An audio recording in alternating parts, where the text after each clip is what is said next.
welcome back to the Ben Motorcycle Adventures podcast, your hub for everything off-road, dual sport, and adventure motorcycle. My name is John. I will be your host. This is episode number 18, Ben Motorcycle Adventures podcast. Thank you for joining. Thank you for listening. Another gloomy day here in Central Oregon. We're in the midst of winter. Pretty typical weather. Again, it was a little bit unseasonal, if you will, here the past few weeks, but now we've got some snow on the ground. It's kind of cold. It's kind of foggy. Perfect day to crank out another podcast, and we've got a good one for you. At TLC_travels on Instagram. Her name is Tracy, and Tracy is going to provide us with a bit of a unique story, a unique perspective. Now, most of the time, we're interviewing guests who've been on that great motorcycle adventure, or maybe they just got back, or in the case with our last podcast, maybe they are in the midst of their great motorcycle adventure. But Tracy, as a matter of fact, is actually preparing to ride around the world. So a little bit of a unique perspective. I believe Tracy's going to start later this summer and head down through South America to begin with. But it's great to kind of get her perspective on what that looks like in front of the journey. And I don't know if I'd want to be in her shoes right now, because the anticipation of leaving, a lot of planning, preparing, and you'll kind of hear all about that during the interview. But I'm envious, but also it would be tough for me to wait much longer to go. So without further ado, let's talk to our friend Tracy. Episode number 18, Ben Motorcycle Adventures podcast. Let's do this. Most of the people that I've had come on the show, I've had an opportunity to do a thorough amount of research on what they've been up to, or their story or their adventure. But you're kind of in a different situation where you're planning the ride, and then other than your Instagram feed and Facebook, I don't know a lot about you. I do recognize that you recently retired, so we'll start there. How's that been for you? So far, so good. I actually still have a few more days of work left, so the countdown's really on. It's just, I'm super excited, and thanks for letting me do this with you. This is great. 90% of it is winging it, I think, and probably only 10% will actually go as planned.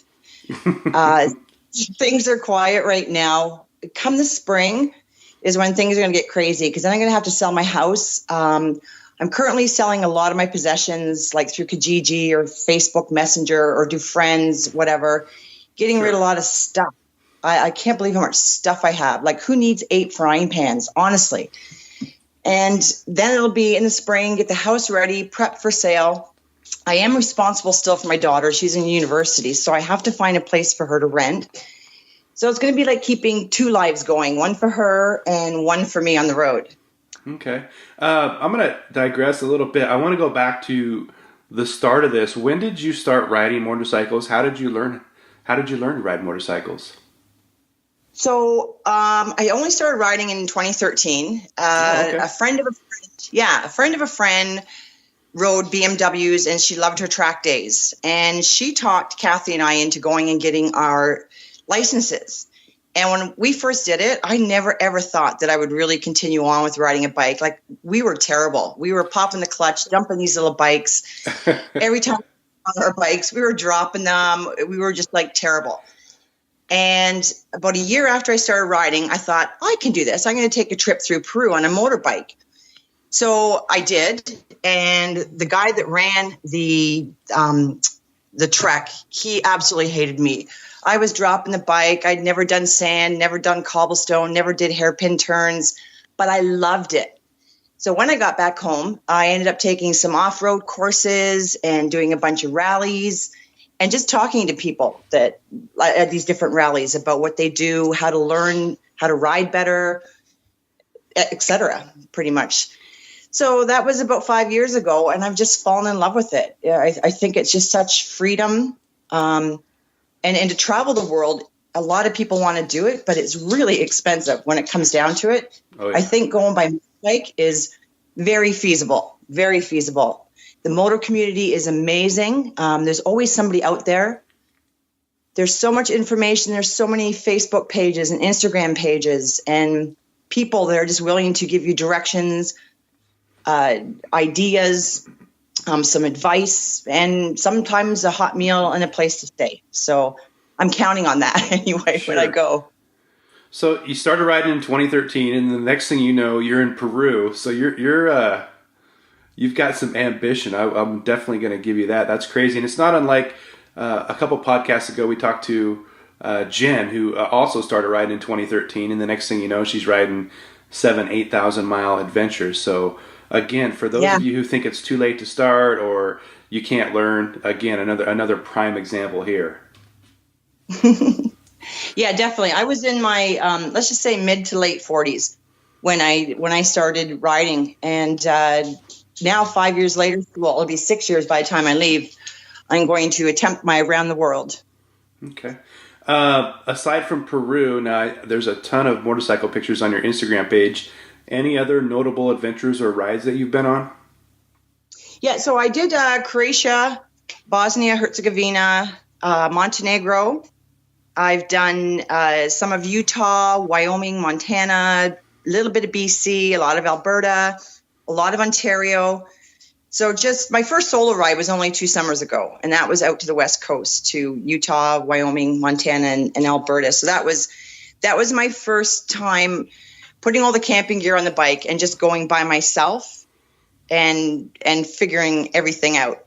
Thankfully, nothing went wrong. Everything was, I was really lucky. Everything was good. The weather was great.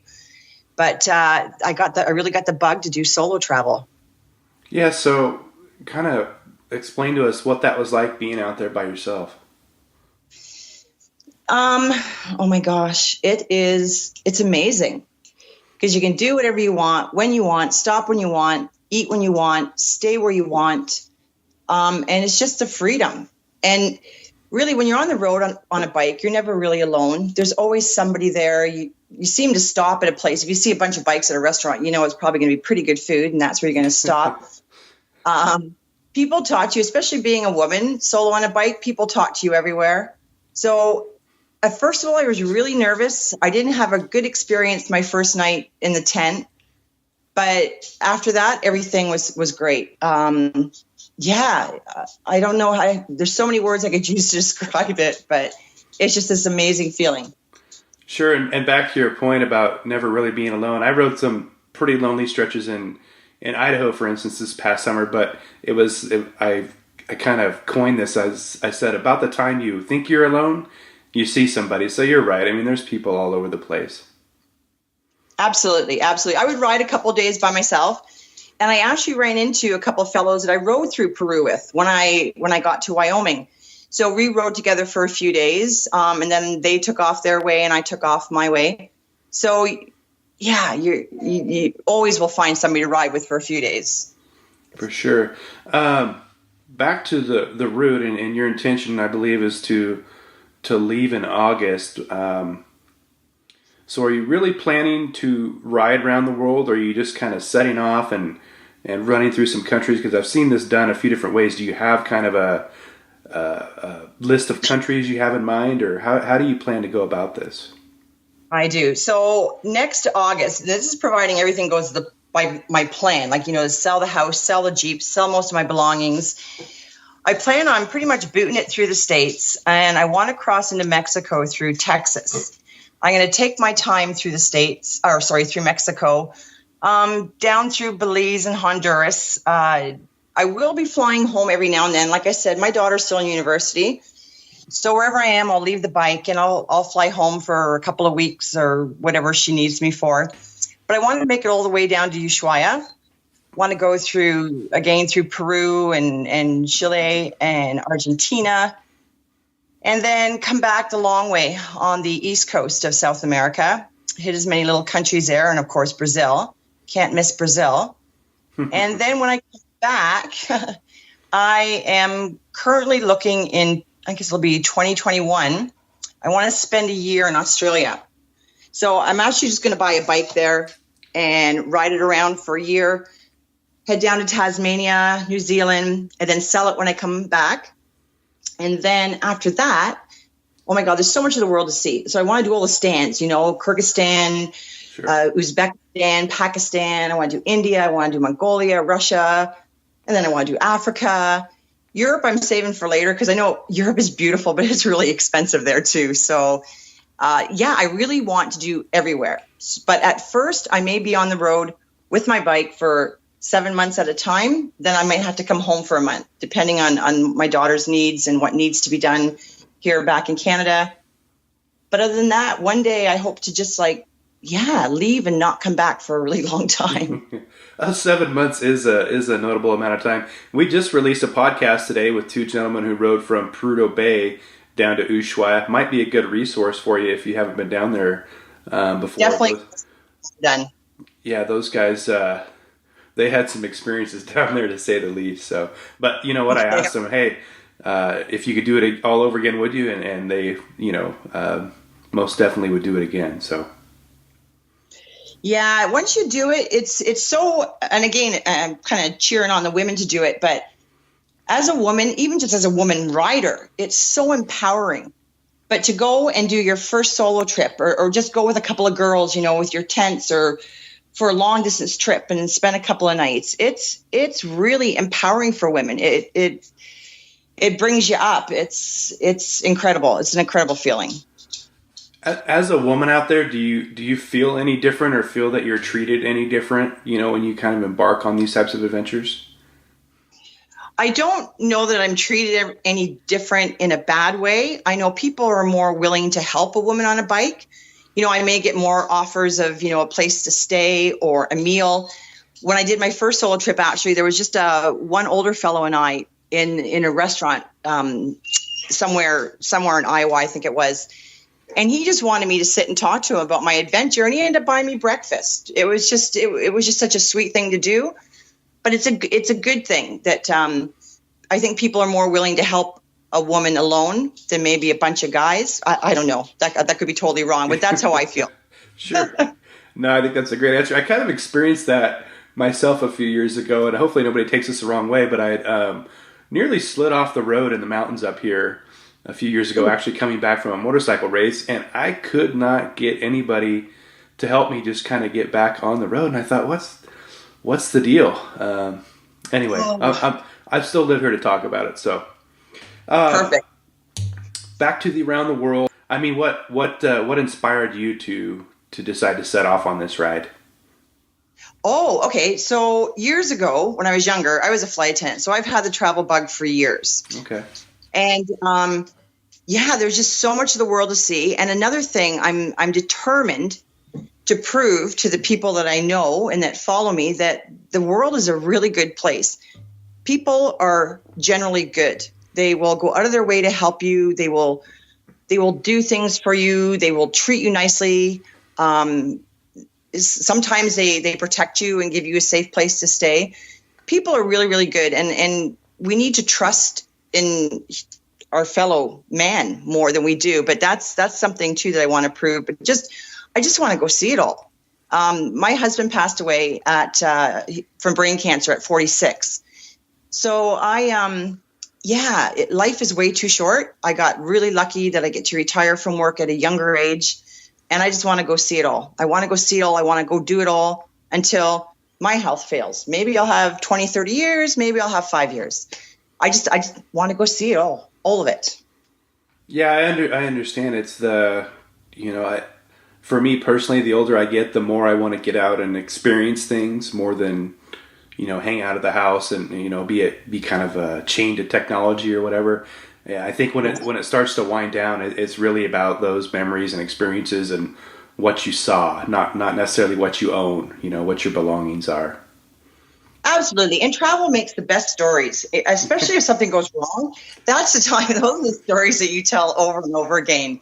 And it's a camaraderie of the moto community again. I love it. And this is how I want to travel the world, by motorbike. Yeah. And I always kind of reflect back to my earlier times riding too. And that's one of the words that comes up for me, the camaraderie. We used to, have a group of 8 or 10 people and we'd all go riding together every weekend. And those are some of those memories that are locked in there forever. That's the type of stuff that you just don't forget. Exactly. Yeah. No, I got tons of memories and I've only been riding for 5 years. So by the time I'm done, I hope to have many, many more. So I noticed you have a BMW. It's a 700. Is that what you intend to travel on when you take off? Yes. Because I want to keep the costs down. I know BMW's got those beautiful 1200 GSs, and everybody loves them, and a lot of people are taking those around the world. I love my BMW bike, but I don't want any extra costs. I don't want to go out and get a brand new bike. My bike is only 4 years old, so actually 5 now. But so it's got a lot of life in it.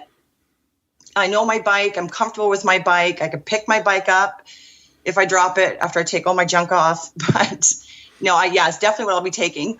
When I do get to Australia, like I said, I've got a friend looking into some bikes for me, and I'm not sure what I'll ride when I get there. It depends on the price and what I can find for a year before I take off. But yeah, it's definitely going to be my 700 GS that's coming with me.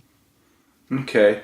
Now, hypothetically speaking, you talk about riding through all the stands or Europe in the future.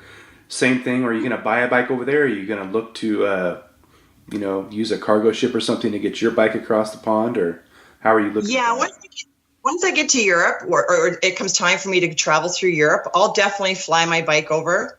Air Canada here in Canada, they've got some great deals. So do some other airlines for shipping your bike. The only reason Australia that I'm going to buy a bike there is because I understand they have a really huge virus and bacteria laws. They're very strict about it. So if there's so much as a blade of grass or some grains of sand on my tire or something, or everything's not empty, my bike could be quarantined for a few days while it gets fumigated, something I have to pay for. So this is, again, I don't know this for a fact, but this is what I've had a few travelers tell me. So I think it would be easier just for me to buy a bike over there, ride it, and then sell it when I'm done. Sure. Not the worst of ideas. I like that idea, actually. You never know what you might end up riding over there, too. Something completely different than what you have here.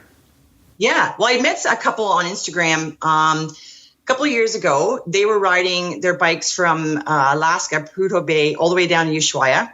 Mm-hmm. And I actually flew to Australia. I was in Australia this time last year for their wedding. And he lent me his V-Strom and his new bride, and because he had to work, her and I took off. And we rode for a week through the east coast of Australia up to Brisbane. It was really nice. So who knows? I could be riding another V-Strom. I could ride a Honda. I could ride a BMW. You never know. It depends on what I find. Okay.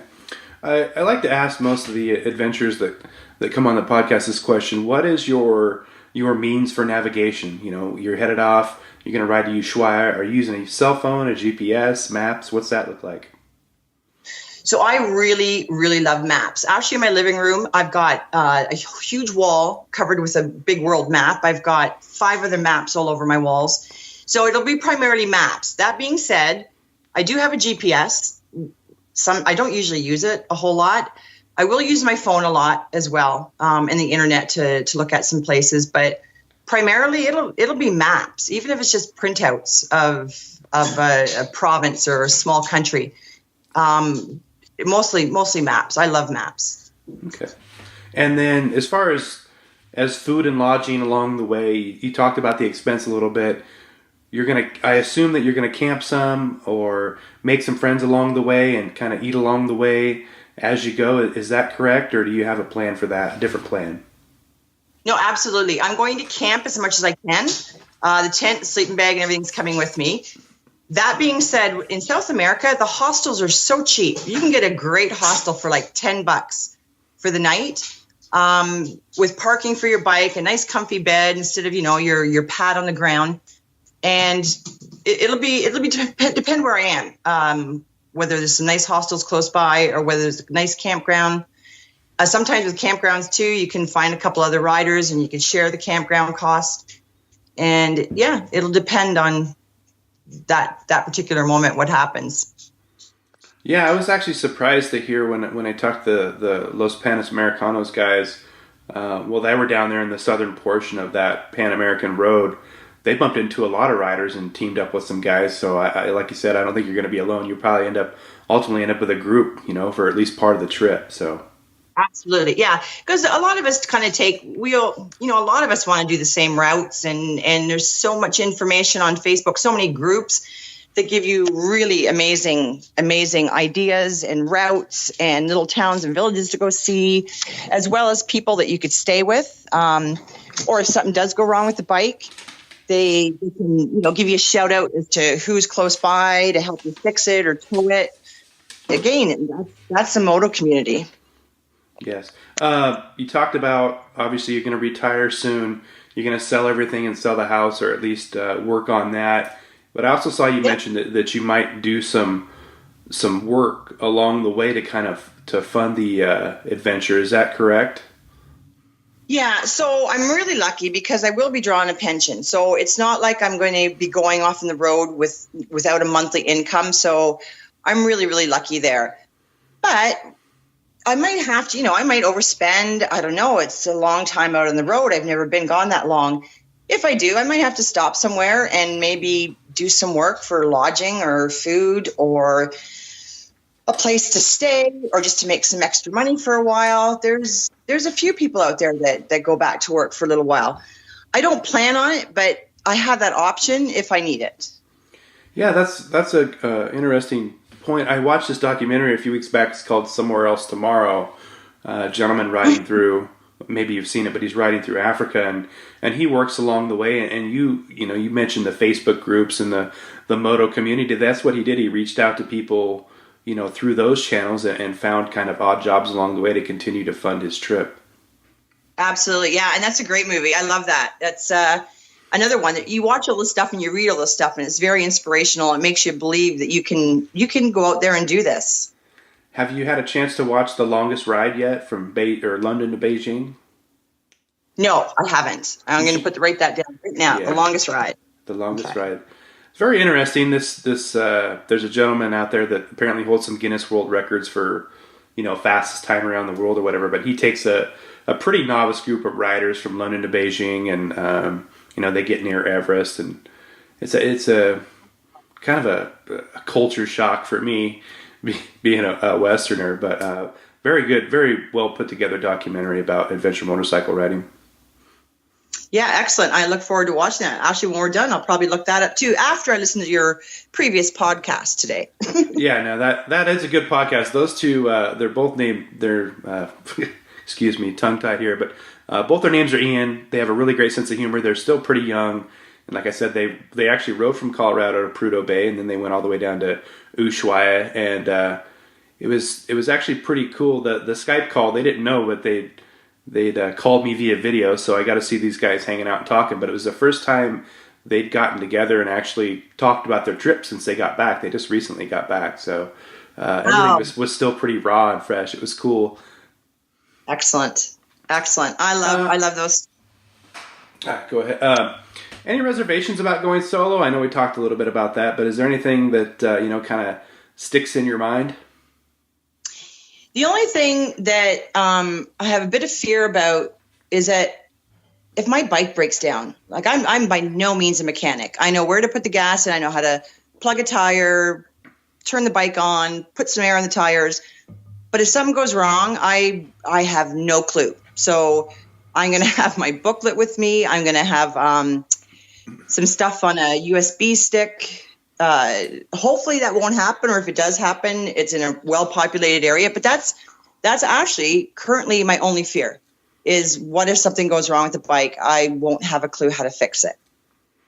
Yeah, and the thing that always concerns me the most is something electrical, something that's just not visible, but it keeps you from moving anywhere. That's probably my biggest fear. Absolutely. And as well with, all the bikes now, like going with BMW anyway, it's all computerized.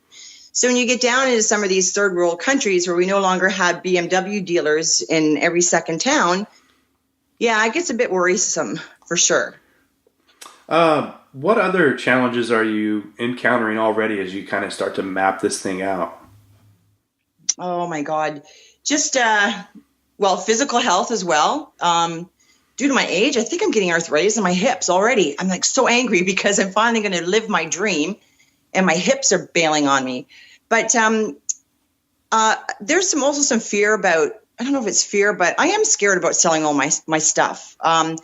There's a lot of what ifs in my head. I can wake up at 3:00 in the morning and these what ifs start. and I'm wide awake, and I'm sitting downstairs having a coffee at 3:30 a.m. because it's information overload.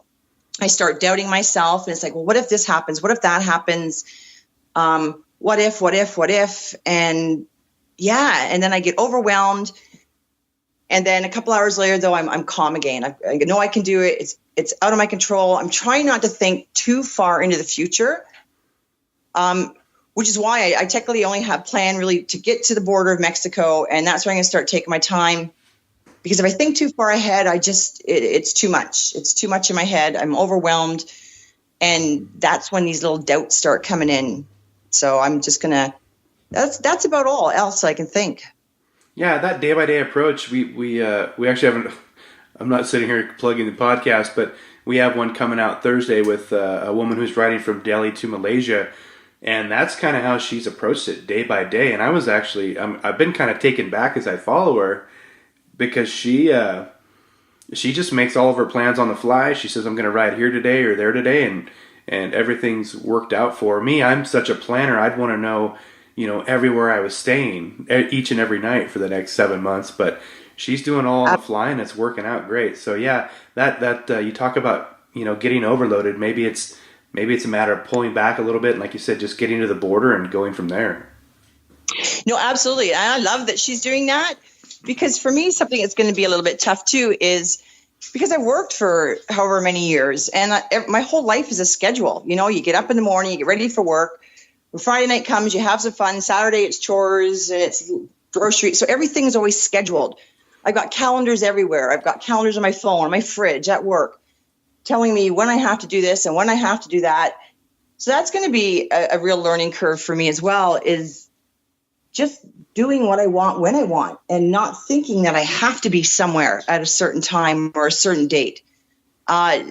If I want to take a road that looks really cool, I can take that, and I don't have to worry that I'm meeting up with someone or I have to be somewhere at a particular time. And that's going to be interesting to live that way.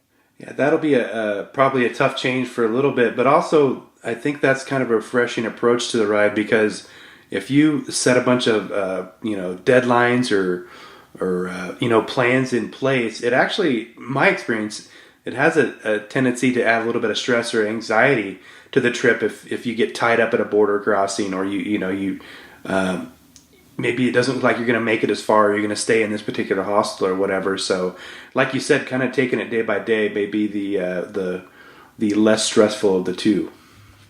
Yeah, I absolutely believe that trying to ride the world by a schedule could definitely hinder your enjoyment of what's supposed to be a great adventure.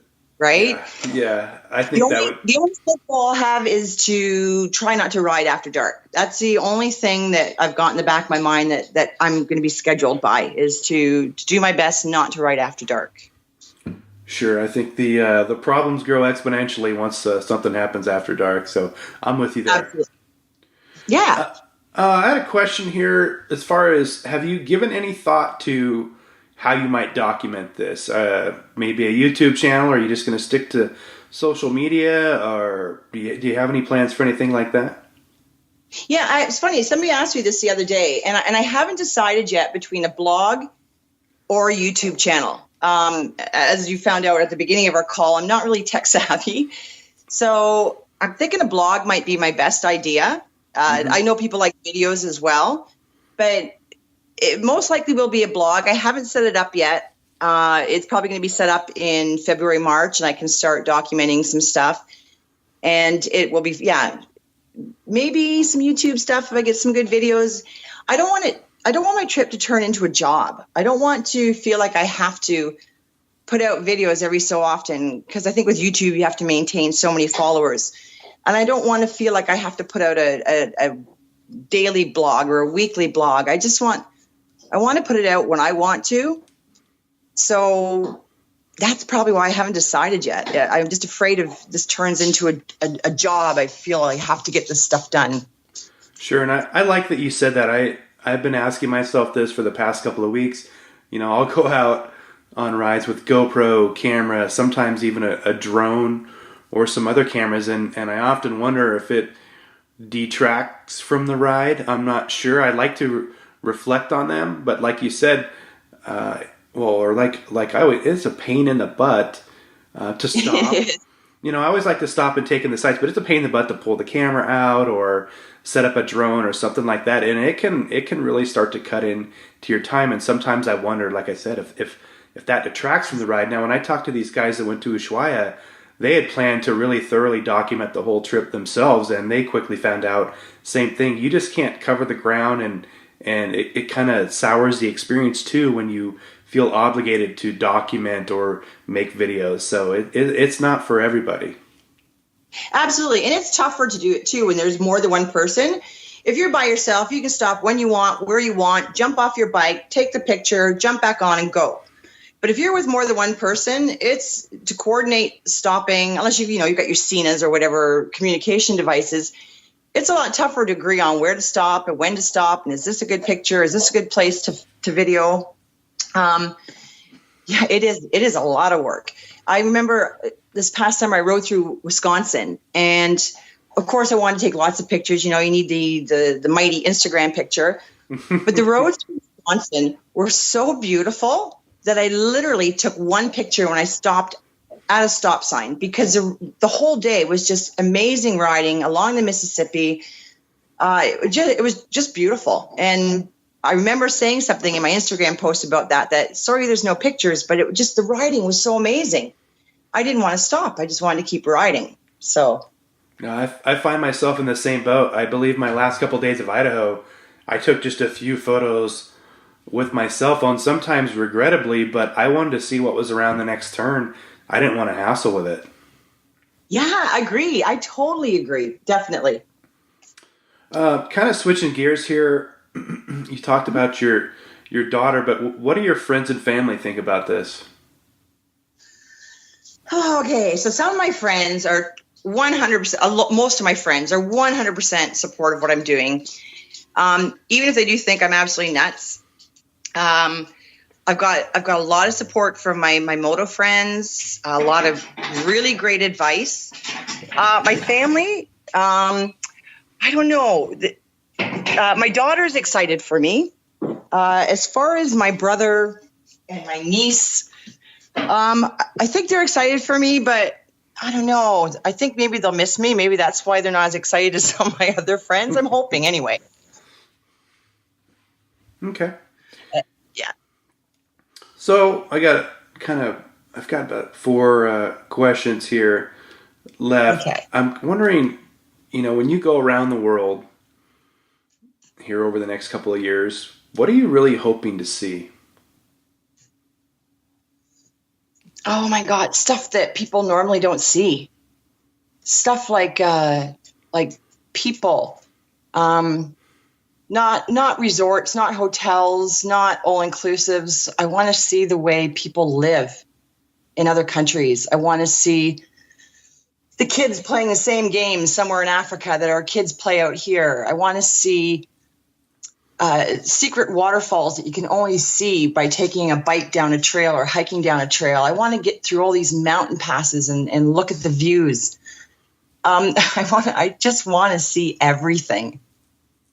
Okay, good answer.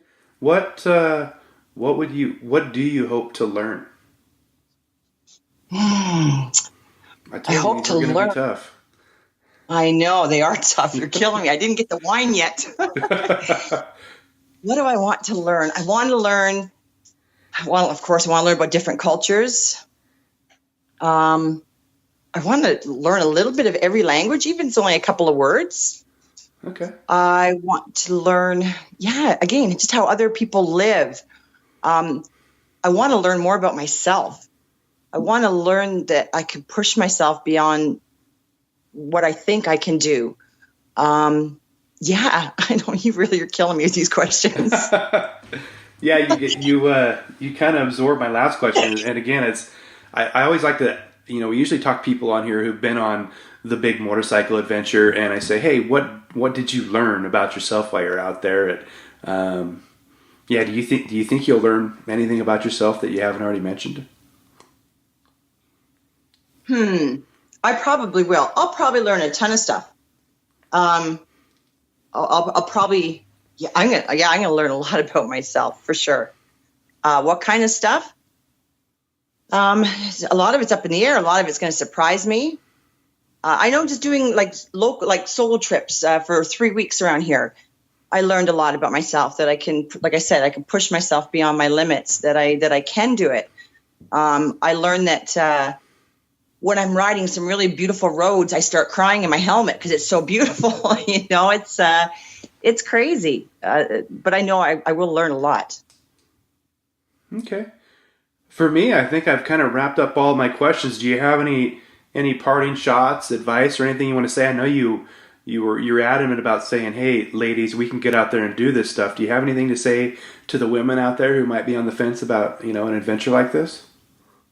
Absolutely. Just baby steps. Just baby steps. It'll come eventually, but just do it. Just take that leap of faith. It's hugely empowering, if that's even possible to put those two words together.